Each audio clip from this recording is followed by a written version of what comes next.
ഏവർക്കും തിങ്ക് ടോണിക്കിൻ്റെ മറ്റൊരു വീഡിയോയിലേക്ക് സ്വാഗതം. ആദ്യമായിട്ടാണ് നിങ്ങൾ ഈ ചാനൽ കാണുന്നതെങ്കിൽ സബ്സ്ക്രൈബ് ചെയ്യുക, ലൈക്ക് ചെയ്യുക, ഷെയർ ചെയ്യുക. ഇന്നത്തെ നമ്മുടെ വീഡിയോയിൽ 4th സ്റ്റാൻഡേർഡിലെ EVSൻ്റെ ഫസ്റ്റ് ചാപ്റ്ററാണ് ഇൻക്ലൂഡ് ചെയ്തിരിക്കുന്നത്. ഫസ്റ്റ് ചാപ്റ്റർ എന്താണ്? Organism and surroundings. പുതിയ ടെസ്റ്റാണ്. അപ്പോൾ ടെസ്റ്റിൻ്റെ പ്രിൻ്റൊക്കെ കിട്ടാൻ പാടായിരുന്നു. അതുകൊണ്ട് ഒത്തിരി ക്ലിയർ കുറവുണ്ടോ എന്നൊരു സംശയമുണ്ട്. നോക്കാം. ഓർഗാനിസം ആൻഡ് സറൗണ്ടിങ്സ്, ജീവികളും ചുറ്റുപാടും. ഇവിടെ ഒരു പിക്ചർ തന്നിട്ടുണ്ട്. കുറെ കുട്ടികൾ ഒരു കുളത്തിലോട്ട് നോക്കുന്നത്. അവിടെ പലതരത്തിലുള്ള ജീവികൾ, ആ ചുറ്റുവട്ടത്തായിട്ട് നിറയെ ജീവജാലങ്ങൾ കാണാം. നോക്ക്, 20/8/2024 2024. Today we selected a water lily pond for environmental observation. പരിസര നിരീക്ഷണത്തിനായി ഞങ്ങൾ ഇന്ന് തിരഞ്ഞെടുത്തത് ആമ്പൽക്കുളമാണ്. 4 കുട്ടികൾ അവിടെ നിൽക്കുന്നത് കണ്ടോ? We traveled along the edge of the paddy field and reached the bank of the ponds. വയൽ വരമ്പിലൂടെ യാത്ര ചെയ്ത് കുളക്കരയിലെത്തി. From the shade of the tree on the bank. അവിടെ എന്താണ് കണ്ടത്? കുളക്കരയിലെ മരത്തണലിൽ നിന്നായിരുന്നു നിരീക്ഷണം. We observed the pond. എവിടെ? പോണ്ട് ഒബ്സർവ് ചെയ്തു. അപ്പൊ എന്തൊക്കെ കണ്ടു? The water was crystal clear. അതിലെ വെള്ളം നല്ല ക്ലിയർ ആയിരുന്നു, തെളിഞ്ഞ വെള്ളം ആയിരുന്നു. അപ്പൊ എന്തൊക്കെ ഉണ്ടായിരുന്നു വെള്ളത്തില്? Water lilies were in full bloom. ആമ്പലുകൾ പൂത്തു നിൽക്കുന്നു. We noticed various aquatic plants. ഏതാനും സസ്യങ്ങളും പായലുകളും മരത്തിൽ നിന്ന് കൊഴിഞ്ഞു വീണ ഇലകളും മറ്റും വെള്ളത്തിൽ കാണാൻ കഴിഞ്ഞു. Mosses and fallen leaves on the water. Grasses, vines and shrubs were growing along the bank of the pond. ആ പോണ്ടിന്റെ അടുത്തായിട്ട് കുളക്കരയിൽ എന്തൊക്കെയുണ്ട്? പുല്ലുകളും വള്ളിച്ചെടികളും കുറ്റിച്ചെടികളും വളർന്നു നിൽക്കുന്നു. അപ്പൊ നിങ്ങളെ സ്കൂളിൽ നിന്ന് സ്റ്റഡി ടൂർ എന്ന് പറഞ്ഞ് ഇതുപോലെയൊക്കെ കൊണ്ടുപോകില്ലേ, പാഡി ഫീൽഡ് ഒക്കെ കാണാൻ വേണ്ടിയിട്ട്. അവര് നിരീക്ഷിക്കുന്നതാണ് ഒരു ആമ്പൽക്കുളം. ആമ്പൽക്കുളം നിരീക്ഷിച്ചപ്പോൾ കണ്ട കാര്യങ്ങളാണ് ഇവിടെ എഴുതിയിരിക്കുന്നത്. നോക്കടുത്ത. There were birds, squirrels, chameleons, spiders, and other small organisms on the jamun ഞാവൽ ട്രീ നിയർ ദ പോണ്ട്. അപ്പൊ കുളക്കരയിലെ ഞാവൽ മരത്തിൽ കിളികൾ, അണ്ണാൻ, മരയോന്ത്, ചിലന്തി എന്നിവയും ഉറുമ്പുകൾ ഉൾപ്പെടെയുള്ള ചെറുപ്രാണികളും ഉണ്ട്. There was plenty of fish in the pond. കുളത്തിൽ നിറയെ മത്സ്യങ്ങളും ഉണ്ടായിരുന്നു. They occasionally came to the surface and opened their mouth. എന്തുവാണ്? അവ ഇടയ്ക്കിടെ വെള്ളത്തിന് മുകളിൽ വന്ന് വായ് പിളർക്കും. ആര്? ഫിഷസ് അല്ലേ? Frog, tadpoles, crabs, snails, water snakes and other aquatic organism were also the inhabitants of the water lily pond. പിന്നെന്തൊക്കെ ഉണ്ടായിരുന്നു? തവള, വാൽമാക്രി, ഞണ്ട്, ഒച്ച്, നീർക്കോലി, ജലപ്രാണികൾ തുടങ്ങിയവയാണ് ആമ്പൽക്കുളത്തിലെ മറ്റ് അന്തേവാസികൾ. കണ്ട ആമ്പൽക്കുളത്തിലും ഉണ്ടായിരുന്നത്. Okay. We spent a lot of time enjoying the coolness of the pond. കുളക്കരയിലെ കുളിർമയിൽ നേരം പോയത് അറിഞ്ഞതേ ഇല്ല. അപ്പൊ ഈ ഒരു പിക്ചർ കാണുമ്പോൾ തന്നെ അറിയാം, 4 കുട്ടികൾ കുളക്കരയിൽ വന്ന് നിൽക്കുന്ന, ആമ്പൽ പൂത്തു നിൽക്കുന്ന. അതിന്റെ എന്തെല്ലാം ജീവജാലങ്ങളുണ്ട്? ക്രെയിൻ ഉണ്ട്, ഫ്രോഗ് ഉണ്ട്, ആൻഡ് ഉണ്ട്, ക്രാബ് ഉണ്ട്, സ്ക്വിറൽ കാണുന്നുണ്ട്, പിന്നെ എന്തോന്നാണ്, പാരറ്റിനെ കാണുന്നുണ്ട്, ടോർട്ടോയിസിനെ കാണുന്നുണ്ട്, സ്നെയിൽ കാണുന്നുണ്ട്, പിന്നെ സ്പാരോ കാണുന്നുണ്ട്. അങ്ങനെ ഒത്തിരി ജീവജാലങ്ങള് കാണുന്നുണ്ട് ഇല്ലേ? നോക്കൂ, ഇവിടെ കുറച്ച് ക്വസ്റ്റ്യൻസ് ചോദിച്ചിട്ടുണ്ട്. ഇത് ബേസ് ചെയ്ത് എഴുതാനുള്ളതാണ്. Did you read Raina's observation note? Which organism did you see in pond? ഏതെല്ലാം ജീവികളെയാണ് കുളത്തിൽ കണ്ടത്? എന്തൊക്കെ കണ്ട്? തവള, വാൽമാക്രി, ഞണ്ട്, ഒച്ച്, നീർക്കോലി, പിന്നെ ചെറിയ ജലപ്രാണികൾ. ഏതൊക്കെയാണ്? Sedges, water lilies, very aquatic plants, mosses, അങ്ങനെ ഒത്തിരി കാര്യങ്ങൾ അവിടെ കണ്ടു. ഇതിൽ വരുന്ന കാര്യങ്ങൾ തന്നെയാണ് ഇവിടെ വരുന്നത്. Frog, poles, crab, snail, water snakes, other aquatic organism. അടുത്ത ക്വസ്റ്റ്യൻ, ആദ്യത്തെ question, which organism lived on the tree? ട്രീയിൽ ഏതൊക്കെ ജീവജാലങ്ങൾ ഉണ്ടായിരുന്നു? മരത്തിൽ കണ്ട ജീവികൾ ഏതെല്ലാം? എന്തിനൊക്കെ കണ്ടു? ബേർഡ്സിനെ കണ്ടു, സ്ക്യൂറൽസ്, ക്യാമിലിയോൺ, സ്പൈഡേഴ്സ് ആൻഡ് ആൻസ്. ഏതൊക്കെ? കിളികൾ, അണ്ണാൻ, മരയോന്ത്, ചിലന്തി ആൻഡ് ഉറുമ്പുകൾ. അങ്ങനെ ഒത്തിരി എണ്ണത്തിനെ കണ്ടായിരുന്നു. നോക്കാം നമുക്ക് ഏതൊക്കെ കണ്ടു എന്നുള്ളത്. ഏതൊക്കെ? കിളികൾ.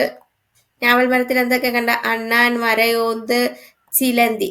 ഏതൊക്കെ? Birds, squirrels, chameleons, spiders and ants and other small organisms. Okay, ഇതിൽ നിന്നുള്ള ക്വസ്റ്റ്യൻസ് തന്നെയാണ് അതിൽ ചോദിച്ചിരിക്കുന്നത്. അടുത്ത്, do all organism need a place to live? എല്ലാ ജീവികൾക്കും വസിക്കാൻ സ്ഥലം ആവശ്യമില്ലേ? ഉണ്ട് അല്ലേ? അതെ, യെസ്. ഏത് ജീവജാലം എടുത്താലും അവയ്ക്ക് ജീവിക്കാൻ സ്ഥലം വേണം. Can organism that live in water also live on land? ജലത്തിൽ വസിക്കുന്ന ജീവികൾക്ക് കരയിൽ ജീവിക്കാൻ കഴിയുമോ? ജലത്തിൽ വസിക്കുന്നവയ്ക്ക് കരയിൽ ജീവിക്കാൻ കഴിയുമോ? Some organism like frogs and fish need water. Frogs can live on both land and water, but fish can live only in water, not on land. അപ്പോൾ തവളയും മീനും പോലുള്ള ചില ജീവികൾക്ക് വെള്ളം ആവശ്യമുണ്ട്. തവളയ്ക്ക് കരയിലും ജീവിക്കാൻ പറ്റും, വെള്ളത്തിലും ജീവിക്കാൻ പറ്റും. പക്ഷെ മീനിന് എവിടെ മാത്രമേ ജീവിക്കാൻ പറ്റുള്ളൂ? വെള്ളത്തിൽ മാത്രമേ ജീവിക്കാൻ കഴിയുള്ളൂ. ഓക്കെ, അടുത്ത്, why can fish live on land? എന്തുകൊണ്ടാണ് മത്സ്യങ്ങൾക്ക് കരയിൽ വസിക്കാൻ കഴിയാത്തത്? എന്തുകൊണ്ടാണ്? Fish can live on land because they breathe through gills. Fish എങ്ങനെയാണ് ശ്വസിക്കുന്നത്? അതിന്റെ ഗിൽസ് വഴിയാണ്, ചികിളകൾ വഴിയാണ് ശ്വസിക്കുന്നത്. Which only work in water. അതെവിടെ മാത്രമേ പ്രവർത്തിക്കുള്ളൂ? വെള്ളത്തിൽ മാത്രമേ പ്രവർത്തിക്കുള്ളൂ. Gills take oxygen from water, not air. അപ്പൊ ഗിൽസ് എന്ന് പറയുന്നത് അവയുടെ ഈ ചിറകുകൾ എന്ന് പറഞ്ഞിരിക്കുന്നത് അവയുടെ ഗിൽസ് ആണ്. ഗിൽസ് ഉപയോഗിച്ചാണ് അവ ശ്വസിക്കുന്നത്. ഈ ഗിൽസിന് വെള്ളത്തിൽ നിന്നാണ് ഓക്സിജൻ എടുക്കുന്നത്. വെള്ളത്തിലെ ഓക്സിജൻ ആണ് ഗിൽസ് വലിച്ചെടുക്കുന്നത്. Okay, on land gills dry out and can't work. കരയിലാകുമ്പോഴത്തേക്ക് ഈ ഗിൽസ് ഡ്രൈ ആവും. അപ്പോൾ അത് നിന്ന് ഓക്സിജൻ വലിച്ചെടുക്കാൻ കഴിയില്ല. So fish can get the oxygen they need. അതിനാവശ്യമായിട്ടുള്ള ഓക്സിജൻ കിട്ടുകയില്ല. പിന്നെന്താണ് പ്രത്യേകത? ഫിഷിന്റെ ബോട്ട് ലൈക്ക് ഷേപ്പ്. അതിന്റെ ഷേപ്പ് എന്തോന്നാണ്? ബോട്ടിന്റെ ഷേപ്പിലാണ് ഫിഷ് കാണുന്നത്. With both ends pointed helps fish move through the water. The fins and tails help to swim but are not useful for movement on land. അവയ്ക്ക് ബോട്ടിന്റെ ഷേപ്പാണുള്ളത്. അവയുടെ ഫിൻസ്, അതിന്റെ ചിറകുകളും ടെയിൽസും, വാലുകളും എന്തോന്നാണ്? വെള്ളത്തിൽ നീന്താൻ സഹായിക്കുന്നു. പക്ഷെ ഇതൊന്നും ലാൻഡിൽ അതിന് പ്രവർത്തിക്കാൻ കഴിയുകയില്ല. മനസ്സിലായോ? ഓക്കെ, ആ ക്വസ്റ്റ്യൻസ് മനസ്സിലായ? അടുത്ത ക്വസ്റ്റ്യൻ നോക്കാം. ഇതിൽ കുറെ ഇങ്ങനെ ഫിഷിന്റെ കാര്യം തന്നെ, അവിടെ ഒരു ഫിഷിന്റെ പിക്ചർ കൊടുത്തിട്ടുണ്ട്. നിങ്ങളത് വരച്ച് ചേർത്ത് കളർ ചെയ്യാനാണ് പറഞ്ഞിരിക്കുന്നത്. What special features have you observed in fish that help leave in water? ജലത്തിൽ വസിക്കാൻ മത്സ്യത്തെ സഹായിക്കുന്ന എന്തെല്ലാം സവിശേഷതകൾ നിങ്ങൾ നിരീക്ഷിച്ചിട്ടുണ്ട്? നിങ്ങൾ നിരീക്ഷിച്ചിട്ട് എഴുതാനുള്ള കാര്യങ്ങളാണ് ഇത്. Slimy body helps them to glide. എന്തോന്നാണ് സ്ലിമ്മി ബോഡി? അതിനെ വെള്ളത്തിൽ നീന്താൻ സഹായിക്കുന്നു. പിന്നെ gills help them breathe in water. Gills വെള്ളത്തിൽ നിന്ന് ശ്വസിക്കാൻ സഹായിക്കുന്നു. Tightly arranged scales protect them heat and cold. അതിന്റെ ചിതമ്പലുകൾ അതുണ്ടല്ലോ, സ്കെയിൽസ് പ്രൊട്ടക്ട് ചെയ്യുന്നു ഹീറ്റിൽ നിന്നും, ചൂടിൽ നിന്നും, തണുപ്പിൽ നിന്നും. Ice on both sides is head give the wide view. രണ്ട് സൈഡിലായിട്ട് ഐസ് ഉള്ളതുകൊണ്ട് ഒരുപാട് ദൂരം അതിനെ കാണാൻ പറ്റും. ബോട്ട് ലൈക്ക് ഷേപ്പ് ആണെന്ന് പറഞ്ഞു. അത് വെള്ളത്തിലൂടെ മൂവ് ചെയ്യാൻ അതിനെ സഹായിക്കുന്നു. അതേ കാര്യം തന്നെയാണ് ഇവിടെ പറഞ്ഞിരിക്കുന്നത്. ബോട്ടിന്റെ ആകൃതിയിലുള്ളതുപോലെ മീനുകൾക്ക് വെയിറ്റ് കുറഞ്ഞ ഒരു ശരീരഭാഗം വെള്ളത്തിൽ എളുപ്പത്തിൽ നീന്താൻ സഹായിക്കുന്നു. മീനുകളുടെ ത്വക്കിലുള്ള അവയെ ചൂടിലും തണുപ്പിലും നിന്ന് സംരക്ഷിക്കുന്നു. ചിറകുകൾ എന്ന് പറയുന്നത് അതിന്റെ ഫിൻസ് മീനുകൾക്ക് വെള്ളത്തിൽ ശ്വസിക്കാൻ ഗിൽസ്, വെള്ളത്തിൽ ചിറകുകളെന്ന് പറയുന്ന ഗിൽസ് മീനുകൾക്ക് വെള്ളത്തിൽ ശ്വസിക്കാൻ സഹായിക്കുന്നു. ഒക്കെ മനസ്സിലായോ? അടുത്ത് നോക്ക്. What is the shape of the fish? ഫിഷിന്റെ ഷേപ്പ് എന്തോന്നാണ്? A boat like shape. എന്തോന്നാണ്? ബോട്ടിന്റെ ഷേപ്പാണ്. എങ്ങനെയാണ്? മത്സ്യത്തിന്റെ ആകൃതി എന്ന് പറയുന്നത് ബോട്ടിന്റെ ആകൃതിയാണ്. How does the shape help the fish to move in water? ഇത് ജലത്തിലൂടെ സഞ്ചരിക്കാൻ എങ്ങനെ സഹായിക്കുന്നു? ബോട്ട് ഷേപ്പ് എന്ന് പറഞ്ഞില്ലേ. The boat like shape both ends pointed helps the fish glide smoothly from the through the water. ബോട്ടിന്റെ ആകൃതിയിലുള്ള മീനുകളുടെ ശരീരം എന്ന് പറയുന്നത് വെള്ളത്തിൽ എളുപ്പത്തിൽ നീങ്ങാൻ സഹായിക്കുന്നു. ഓക്കെ, ഇനി how do they change their direction? അവയുടെ ഡയറക്ഷൻ എങ്ങനെയാണെന്ന്, അവ സഞ്ചാര ദിശ മാറ്റുന്നത് എങ്ങനെയാണ്? Using their fins and tail. അതിന്റെ ഫിൻസും ടെയിലും ഉപയോഗിച്ചാണ് സഞ്ചാര ദിശ മാറ്റുന്നത്. എന്താണ് fin? How do they change their direction? അവയുടെ സഞ്ചാരം എങ്ങനെയാണ്? മീനുകൾ അവയുടെ ഫിൻസും ടെയിലും ഉപയോഗിക്കുന്നു. ഫിൻസും ടെയിലും ഉപയോഗിച്ചാണ് ചിറകുകൾ, മീനുകളുടെ അതിന്റെ വാലും ചിറകൊക്കെ ഉപയോഗിച്ചിട്ടാണ് അതിന്റെ സഞ്ചാര ദിശ മാറ്റുന്നത്. How are their scales arranged? അവയുടെ ചെതുമ്പലുകൾ എങ്ങനെയാണ് ക്രമീകരിച്ചിരിക്കുന്നത്? സ്കെയിൽസ് എങ്ങനെയാണ്? Tightly arranged scales. എന്താണ്? അടിങ്ങി ചേർന്നാണ് അറേഞ്ച് ചെയ്തിരിക്കുന്നത്. മീനുകളുടെ ശരീരത്തിൽ സാലുകൾ ചേർന്ന് ഇരിക്കുന്നു. Which part of their body helps them breathe? ശ്വസിക്കാൻ വേണ്ടി, മത്സ്യങ്ങൾക്ക് ശ്വസിക്കാൻ സഹായകമാകുന്ന ശരീരഭാഗം ഏതാണ്? ഗിൽസ്, ശ്വസന ചിറക്, അതായത് ഗിൽസ്. ഓക്കെ, ഇത്രയും ക്വസ്റ്റ്യൻസ് ഇതിൽ കൊടുത്തിട്ടുണ്ട്. ഇത് ഇത്രയും മീനിനെ ബേസ് ചെയ്തിട്ടുള്ള, ഫിഷിനെ ബേസ് ചെയ്തിട്ടുള്ളതാണ്. ഇനി ജലത്തിൽ ജീവിക്കാൻ സഹായിക്കുന്ന എന്തെല്ലാം സവിശേഷതകളാണ് മത്സ്യങ്ങൾക്ക് ഉള്ളത്? What are the special features that help fish leave in water? അത് ഇമ്പോർട്ടൻ്റ് ആണ്. അത് നമുക്ക് ഇവിടെ താഴെ ഒരു ഇത് തന്നിട്ടുണ്ട്. അതിൽ തന്നെ നമുക്ക് അതിന്റെ ആൻസർ ഉണ്ട്. ഓക്കെ, നോക്കാം. The body shape, fins, tail, fin arrangements of scales and slippery natures of fish help them to move through water. Fish breathe with the help of gills. എന്തൊക്കെയാണ്? ശരീരത്തിന്റെ ആകൃതി, ചിറകുകൾ, വാൽച്ചിറക്, ചെതുമ്പലുകളുടെ ക്രമീകരണം, വഴുവഴുപ്പ് എന്നിവ ജലത്തിലൂടെ സഞ്ചരിക്കുന്നതിന് മത്സ്യങ്ങളെ സഹായിക്കുന്നു. ചെകിളപ്പൂക്കളുടെ സഹായത്തോടെ മത്സ്യങ്ങൾ ശ്വസിക്കുന്നു. നേരത്തെ പറഞ്ഞ ക്വസ്റ്റ്യന്റെ ആൻസർ ആണ്. What are the special features that help the fish live in water? The question. What are the special features that help the fish live in water? ജലത്തിൽ ജീവിക്കാൻ സഹായിക്കുന്ന എന്തെല്ലാം സവിശേഷതകളാണ് മത്സ്യങ്ങൾക്കുള്ളത്? അതിന്റെ ആൻസർ ആണ് ഇവിടെ കൊടുത്തിരിക്കുന്നത്. എന്താണ്? The body shape, fins, tail, fin arrangements of scales and slippery nature of fish help them move through water. Fish breathe with the help of gills. Okay, clear ആയോ? അടുത്ത രണ്ട് പിക്ചർ തന്നിട്ടുണ്ട്. ഇതെന്തോന്നാണ്? ഈ പിക്ചർ കാണുമ്പോഴത്തേക്ക് നിങ്ങൾക്ക് മനസ്സിലാവുന്നുണ്ടോ ഇതെന്തോന്നാണെന്ന്? അല്ലെ, കള്ളിമുൾച്ചെടി. ഈ ഡെസർട്ടിൽ കാണുന്ന പ്ലാന്റ്സ് ആണ്. What are the special features of these plants? ഈ പ്ലാന്റ്സിന്റെ ഫീച്ചേഴ്സ്, പ്രത്യേകത എന്താണ്? ഇതുമായി ബേസ് ചെയ്തിട്ട് കുറെ ക്വസ്റ്റ്യൻസ് ഇവിടെ കൊടുത്തിട്ടുണ്ട്. നമുക്ക് ആ ക്വസ്റ്റ്യനിലേക്ക് പോകുന്നതിന് മുമ്പ് അതെന്താണെന്ന് നമുക്ക് ആദ്യം നോക്കാം.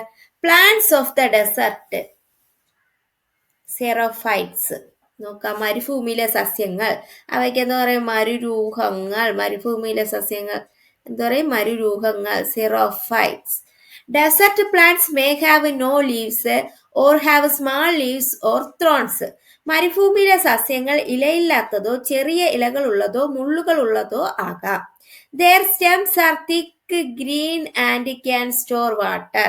അവയുടെ സ്റ്റെം എന്ന് പറയുന്ന തണ്ടുകൾ എന്നുള്ള എങ്ങനെയുള്ളതാണ്? കനമുള്ളതും പച്ച നിറത്തിലുള്ളവയും ജലം സംഭരിച്ചു വയ്ക്കാൻ കഴിവുള്ളവയുമാണ്. എന്നല്ലോ. അടുത്തെന്തോന്നാണ്? A waxy coating on their stem helps them prevent water loss. അപ്പോൾ അവയുടെ തണ്ടുകളിൽ മെഴുകു പോലെയുള്ള ഒരു ആവരണമുണ്ട്. ഇത് എന്തോന്നാണ്? ജലനഷ്ടം തടയാൻ അവയെ സഹായിക്കുന്നു. അപ്പൊ ജലം നഷ്ടപ്പെട്ടു പോകാതിരിക്കാൻ ഈ മെഴുക് പോലെയുള്ള കോട്ടിംഗ് സഹായിക്കുന്നു. The deep Roots of these plants absorb water from great depth.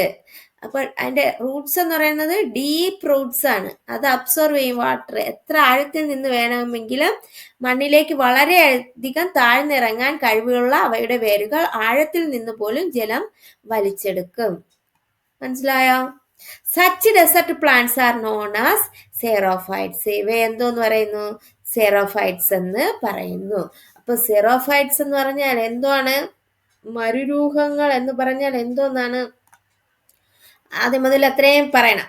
മരുഭൂമിയിലെ സസ്യങ്ങൾ ഇലയില്ലാത്തതോ ചെറിയ ഇലകളുള്ളതോ മുള്ളുകളുള്ളതോ ആകാം. അവയുടെ തണ്ടുകൾ കനമുള്ളതും പച്ചനിറമുള്ളവയും ജലം സംഭരിച്ചു വയ്ക്കാൻ കഴിവുള്ളവയുമാണ്. തണ്ടുകളിൽ മെഴുകു പോലെയുള്ള ഒരു ആവരണമുണ്ട്.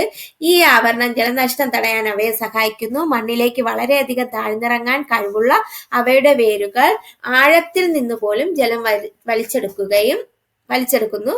മരുഭൂമിയിലെ സസ്യങ്ങൾ മരുരൂഹങ്ങൾ എന്നറിയപ്പെടുന്നു. മരുഭൂമിയിലെ സസ്യങ്ങളാണ് മരുരൂഹങ്ങൾ എന്ന് പറയുന്നത്.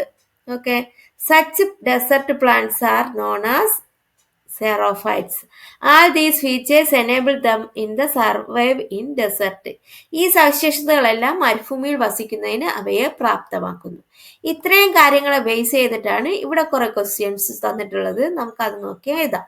What are the special features of these plants? ഈ പ്ലാന്റ്സിന്റെ സ്പെഷ്യൽ ഫീച്ചേഴ്സ് എന്താണ്? Desert plants. ഇതെന്തോന്നാണ്? ഡെസർട്ട് പ്ലാന്റ്സ് ആണ്. May have no leaves. എന്താണ് അതിന്?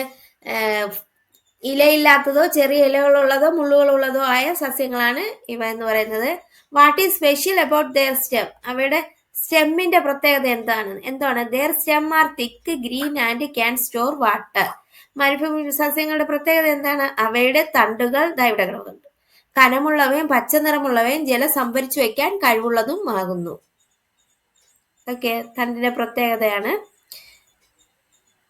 ഈ മറ്റു ചെടികളിൽ നിന്ന് എന്തെല്ലാം പ്രത്യേകതകളാണ് ഇവയ്ക്കുള്ളത്? What makes them different from other plants? അതെല്ലാം കൂടെ നമുക്ക് ഈ ഒരു പാരഗ്രാഫ് അങ്ങോട്ട് എഴുതിയാൽ മതി. അതിന്റെ ആൻസർ ആണ്. ഏതാണ്? Desert plants may have no leaves or have small leaves or thorns. Their stems are thick, green and can store water. A waxy coating on their stem helps them prevent water loss. The deep root of these plants absorb water from great depths. Such desert plants are called xerophytes. ഇതൊക്കെയാണ് അതിന്റെ features എന്ന് പറയുന്നത്. ഇതെന്തോന്നാണ്? It's enable them to survive in desert. ഇവ മരുഭൂമിയിൽ വസിക്കുന്നതിന് അവയെ പ്രാപ്തമാക്കുന്നു. മരുഭൂമിയിലെ സസ്യങ്ങൾ ഇലയില്ലാത്തതോ ചെറിയ ഇലകളുള്ളതോ മുള്ളുകളുള്ളതോ ആകാം. അവയുടെ തണ്ടുകൾ കനമുള്ളവയും പച്ചനിറമുള്ളവയും ജലം സംഭരിച്ചു വയ്ക്കാൻ കഴിവുള്ളവയുമാണ്. തണ്ടുകളിൽ മെഴുകുപോലെയുള്ള ഒരു ആവരണമുണ്ട്. ഈ ആവരണം ജലനഷ്ടം തടയാൻ അവയെ സഹായിക്കുന്നു. മണ്ണിലേക്ക് വളരെയധികം താഴ്ന്നിറങ്ങാൻ കഴിവുള്ള അവയുടെ വേരുകൾ ആഴത്തിൽ നിന്ന് പോലും ജലം വലിച്ചെടുക്കുന്നു. മരുഭൂമിയിലെ സസ്യങ്ങൾ മരുരൂഹങ്ങൾ എന്നറിയപ്പെടുന്നു.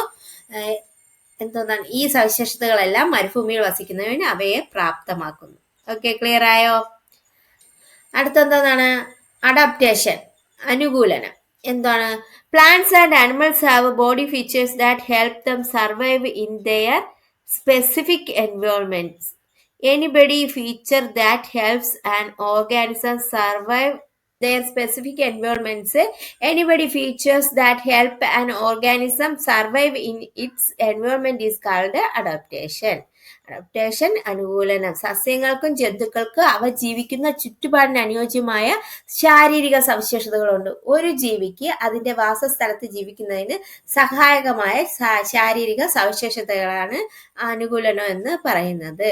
Anybody features that helps an organism survive in its environment is called adaptation. ഓരോ ജീവികൾക്കും അതിൻ്റെതായ ശാരീരിക ഘടനയിൽ ഉള്ള സവിശേഷതകളുണ്ട്. അതിനാണ് അഡാപ്റ്റേഷൻ എന്ന് പറയുന്നത്. അതാണ് we float in water with the help of air sacs in our stem. അപ്പോൾ ലീഫ് പറയാണ്, തണ്ടുകളിലെ വായു അറകളുടെ സഹായത്തോടെയാണ് ഞങ്ങൾ വെള്ളത്തിൽ പൊങ്ങി നിൽക്കുന്നത്. ആര് പറയാണ്? ഈ ലീഫ് പറയാണ്. വാട്ടർ ലില്ലിയുടെ ലീഫാണ്. അപ്പോൾ ആ ഫ്രോഗ് എന്താ പറയാണ്? We can swim in water as our fingers are connected with skin. വിരലുകൾ തമ്മിൽ ചർമ്മത്താൽ ബന്ധിച്ചിരിക്കുന്നത് മൂലം വെള്ളത്തിലൂടെ നീന്താൻ ഞങ്ങൾക്ക് കഴിയും. അപ്പൊ ഈ തവളയുടെ പ്രത്യേകത എന്തോന്നാണ്? അതിന്റെ കാല് വെബ്ഡ് ഫീറ്റ് ആണ്, എന്ന് വെച്ചാൽ എല്ലാം ചേർന്നിരിക്കുന്ന ഫീറ്റ് ആണ്. അതിന് പെട്ടെന്ന് വെള്ളത്തിൽ നീന്താൻ കഴിയും. ഈ ലീവ്സ്, വാട്ടർ ലില്ലിയുടെയൊക്കെ ഇലയെന്ന് പറയുന്നത്, ആ തണ്ടെന്ന് പറയുന്നത് എന്തോന്നാണ്? വായു അറകളാൽ നിറഞ്ഞതാണ്. അതുകൊണ്ട് അതിന് വെള്ളത്തിൽ പൊങ്ങിക്കിടക്കാൻ കഴിയും. ഇത് രണ്ടെണ്ണത്തിന്റെ അഡാപ്റ്റേഷൻ ആണ്. ലീവ്സിന്റെ അഡാപ്റ്റേഷൻ ഓരോ പ്രത്യേകതകൾ, അവയുടെ ആ ഓർഗാനിസത്തിന്റെ പ്രത്യേകതകളാണ്.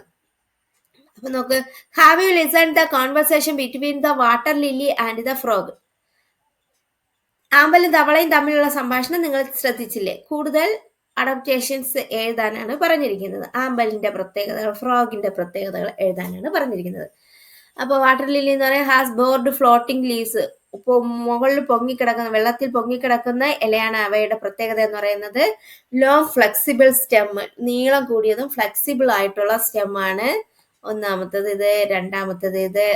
അടുത്തെന്തോന്നാണ്? Roots fixed in soil under water, അത്രയും ആഴത്തിലോട്ട് റൂട്ട് ഫിക്സ് ചെയ്തിരിക്കുന്നു. ലീവ്സ് ഹാവ് വാക്സി കോട്ടിംഗ്, ലീവ്സിൽ ഒരു തരം മെഴുക് പോലെ കോട്ടിംഗ് ഉണ്ട്.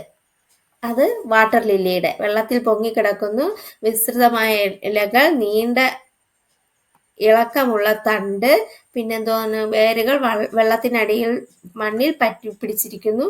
ഇലകളിൽ വെള്ളം ഒഴുകിയാൽ അത് മെഴുകുപോലെ അങ്ങ് ഒഴുകിപ്പോകും. നിങ്ങൾ കണ്ടിട്ടില്ലേ അത്? അടുത്തിന് ഫ്രോഗിന്റെ എന്തോന്ന് പറയാം?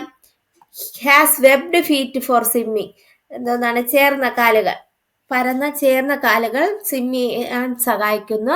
Most skin help to breathing, എപ്പോഴും എന്തോന്ന്? ഒരു വെള്ളമയമുള്ള ശരീരമാണ്, അത് ഈർപ്പമുള്ള ശരീരമാണ്, അതെന്തിന്? ശ്വസനത്തിന് സഹായിക്കുന്നു, ബ്രീത്തിങ്ങിന് സഹായിക്കുന്നു. Can leave both in water and on land, അതിന്റെ പ്രത്യേകത എന്തോന്നാണ്? വെള്ളത്തിലും കരയിലും ജീവിക്കാൻ കഴിയും ആ ഫ്രോഗിന്. അടുത്ത് എന്തോന്നാണ്? ജംപ്സ് ആൻഡ് സ്വിം ഈസിലി, ചാടാനും എന്തോന്നാണ്? നീന്താനും നല്ലോണം കഴിയുന്ന ഒരു ജീവിയാണ് തവള എന്ന് പറയുന്നത്. ഓക്കെ, ഇനി നോക്ക്, where do these animals live? 3 picture തന്നിട്ടുണ്ട്. ഇതൊക്കെ എവിടെയാണ് ജീവിക്കുന്നതെന്ന് കണ്ടെത്താനാണ് പറഞ്ഞിരിക്കുന്നത്. ചിത്രത്തിലെ ജീവികൾ എവിടെയെല്ലാം വസിക്കുന്നത്? നമുക്കറിയാം, ആടെ എവിടെയാണ്? കരയിൽ വസിക്കുന്നവയാണ്. ഈ മീന്, കൊഞ്ച് എവിടെയാണ് വസിക്കുന്നത്? വെള്ളത്തിൽ, ഇൻ വാട്ടർ. അപ്പോ ആമയോ? കരയിലും വെള്ളത്തിലും, ബോത്ത് ലാൻഡ് ആൻഡ് വാട്ടർ. അപ്പൊ കരയിൽ ജീവിക്കുന്നവ, വെള്ളത്തിൽ ജീവിക്കുന്നവ, കരയിലും വെള്ളത്തിലും ജീവിക്കുന്നവ. അപ്പൊ നമുക്ക് ഈ രീതിയിൽ ജീവികളെ തരംതിരിക്കാൻ കഴിയും. On water, water animals, land animals, animals live on land and water. ഇനി അതിന്റെ കുറച്ച് എക്സാമ്പിൾസ് ആണ് തന്നിരിക്കുന്നത്. കരയിൽ ജീവിക്കാൻ പറ്റുന്ന ഒരുപാട് ജീവജാലങ്ങളുണ്ട്. ഇതിൽ 3-4 ഒക്കെ എഴുതിയിട്ടുള്ളൂ. നിങ്ങൾക്കറിയാവുന്നവരുടെയൊക്കെ പേരുകൾ എഴുതുക. പിന്നെ വെള്ളത്തിൽ ജീവിക്കുന്ന ജീവികൾ, നിങ്ങൾക്കറിയാവുന്നവരുടെയൊക്കെ പേരെഴുതുക. കരയിലും വെള്ളത്തിലും ജീവിക്കുന്ന ജീവികൾ, അതും എഴുതുക അറിയാവുന്നുള്ളത്. ഇവിടെ 4 വീതം കൊടുത്തിട്ടുണ്ട്. Animals live on land, lion, elephant, tiger, dog. സിംഹ, ആന, നായ, പുലി. കരയിൽ ജീവിക്കുന്നവ. ഇനി അനിമൽസ് ലീവ് ഇൻ വാട്ടർ, വെള്ളത്തിൽ ജീവിക്കുന്നവ ഏതൊക്കെയാണ്? Fish, whale, shark, octopus, star fish. മീൻ, തിമിംഗലം, ഒക്ടോപ്പസ്, നക്ഷത്രമീൻ, അതൊക്കെ വെള്ളത്തിൽ ജീവിക്കുന്നതാണ്. Animals live on both land and water, കരയിലും വെള്ളത്തിലും ജീവിക്കുന്നവ ഏതൊക്കെയാണ്? Frog, crocodile, turtle, duck, snake. ചില സ്നേക്കുകൾ. ഓക്കെ, തവള, മുതല, ആമ, താറാവ്, ചില പാമ്പുകൾ. ഓക്കെ, ക്ലിയർ ആയോ? അപ്പൊ ഇത്രയാണ് ഇന്നത്തെ വീഡിയോയിൽ ഇൻക്ലൂഡ് ചെയ്തിരിക്കുന്നത്. അപ്പൊ ഇതിൽ കുറെ കാര്യങ്ങൾ നമ്മൾ പറഞ്ഞായിരുന്നു. എന്താണ്? നമുക്കൊന്ന് പെട്ടെന്ന് നോക്കാം. ഫസ്റ്റ് മുതൽ ഒന്ന് നോക്കാം.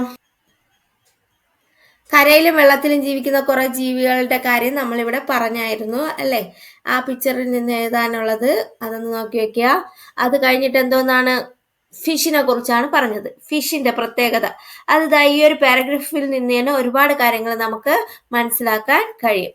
ഈ ഒരു പാരഗ്രാഫ് നോക്കി വെക്കുക, ഫിഷിന്റെ പ്രത്യേകത വരുമ്പോഴത്തേക്ക്. ഓക്കെ, അതിൽ ഏകദേശമുള്ള കാര്യങ്ങളെല്ലാം ഉണ്ട്. പിന്നെ അടുത്തെന്തോന്നാണ്? ഡെസേർട്ട് പ്ലാന്റ്സ്, അത് ഇമ്പോർട്ടൻ്റ് ആണ്. ഈ ഒരു 2 പാരഗ്രാഫ് നോക്കി വെച്ചാൽ മതി. അത് തന്നെയാണ് അതിൻ്റെ ആൻസർ. അത് ബേസ് ചെയ്തിട്ട് തന്നെയാണ് ബാക്കിയുള്ള ക്വസ്റ്റ്യൻസും വന്നിരിക്കുന്നത്. പിന്നെ അടുത്ത് പറഞ്ഞത് അഡോപ്റ്റേഷൻ. ഇത് ഇമ്പോർട്ടൻ്റ് ആണ്.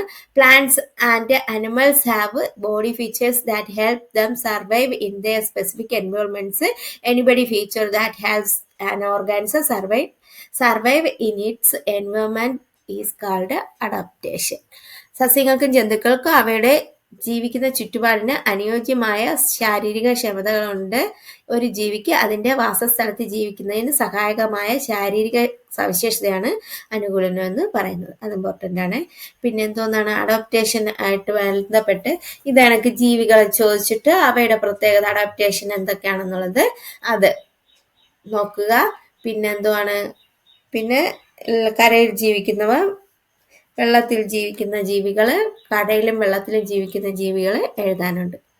ഇത്രയൊക്കെ കാര്യങ്ങളാണ് ഉള്ളത്. ഇതൊക്കെ നോക്കി വയ്ക്കാം. അപ്പോൾ ഇന്നത്തെ വീഡിയോ നിങ്ങൾക്ക് പ്രയോജനപ്രദമെങ്കിൽ ലൈക്ക് ചെയ്യുക, ഷെയർ ചെയ്യുക, സബ്സ്ക്രൈബ് ചെയ്യുക. ഇതിൻ്റെ ബാക്കി മറ്റൊരു വീഡിയോയിലൂടെ കാണാം. Okay, thank you.